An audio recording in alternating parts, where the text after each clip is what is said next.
Good morning મિત્રો, બધા મજામાં છો? અને આજે આપણે કઈ કામકાજ નથી એટલે આપણે આજે જે અક્ષર કન્સ્ટ્રક્શન વાળા જે મંદિરમાં કામ કરે છે એ કે આજે આપણે કેટલાય દિવસથી આ વરસાદ વરસે છે ને કઈ પ્રોગ્રામ કર્યો નથી, તો આજે આપણે ઈ કે કઈક પીઝા ખવડાવો. મેં કીધું કાંઈ વાંધો નહીં, તો લઈ આવો એ સામાન ને પીઝા બનાવી નાખી, બીજું હોય હું. આમ તો આજે નવરા છે ને કઈ કામકાજ તો છે નહીં. અને બપોરનું એટલે મિત્રો આપણે એટલે માટે રાખ્યું છે કે થોડોક પીઝા મેંદાનો લોટ આવે અને દિવસે આપણે કામ કરતા હોય હાંજ સુધી તો થોડુંક પસી જાય. સાંજે શું છે પીઝા ખાઈને સુઈ જવું હોય અને વરસાદના હિસાબે થોડુંક, કારણ કે અહીંથી પાછું આપણે સુરત 20 કિલોમીટર થાય એટલે અંધારે પાછું ઘેરે જવાનું વરસાદમાં, એટલે થોડીક તકલીફ વાળું કામકાજ પડે. એટલે કીધું આપણે બપોરે જ રાખીએ જેથી કામમાં થોડુંક શું છે પીઝા પસી જાય અને દિવસમાં બધું કામ બી થઈ જાય અને આરામથી બપોર પછી કોઈને આરામ કરવો હોય તો શાંતિથી સુઈ શકે. તો આપણે હવે બધે સામાન આપણે બધે રેડી કરી લીધો છે.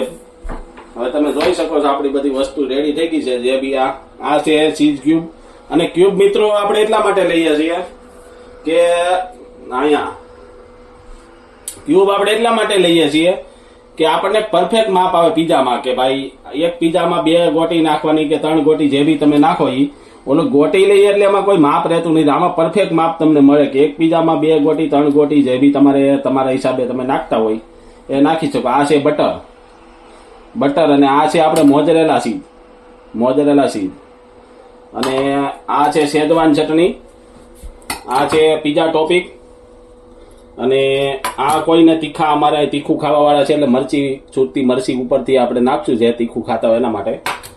આ છે ઓરેગાનો અને આ છે ચીલી ફ્લેક્સ, અને આ છે આપણે જે કાંદા ટમેટા પેપ્સિકમ મરચાનો એક મસાલો જે આપણે વેજ પીઝા બનાવીએ છીએ એટલે એના માટે છે. હવે આપણે હમણાં પીઝા ચાલુ કરીશું.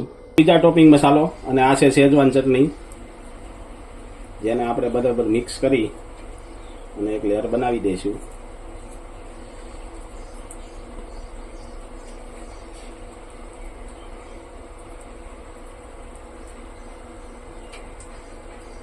પછી આપણે આમાં થોડુંક નાખીશું વેજીટેબલ.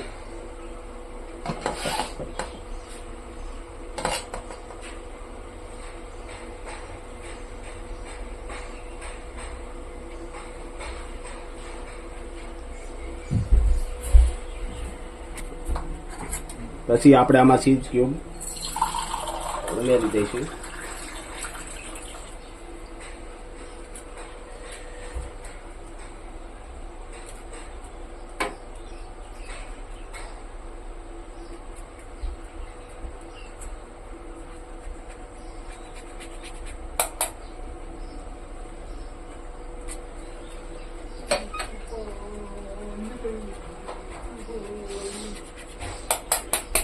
આપણે આમાં 2 ગોટી ચીઝ ક્યુબ નાખીએ છીએ અને ઉપરથી નાખશું મોઝરેલા.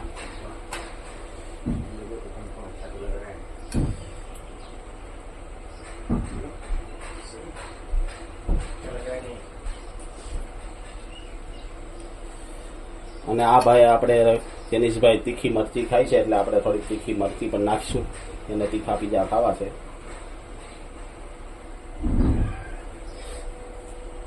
તો મિત્રો હવે આપણો પીઝા બનીને જો રેડી થઈ ગયો છે, તો આપણે એને હવે કાઢી લઈશું ડીશમાં. તો આપણો પીઝો હવે રેડી થઈ ગયો છે કે આપણે એને કટિંગ કરી નાખશું.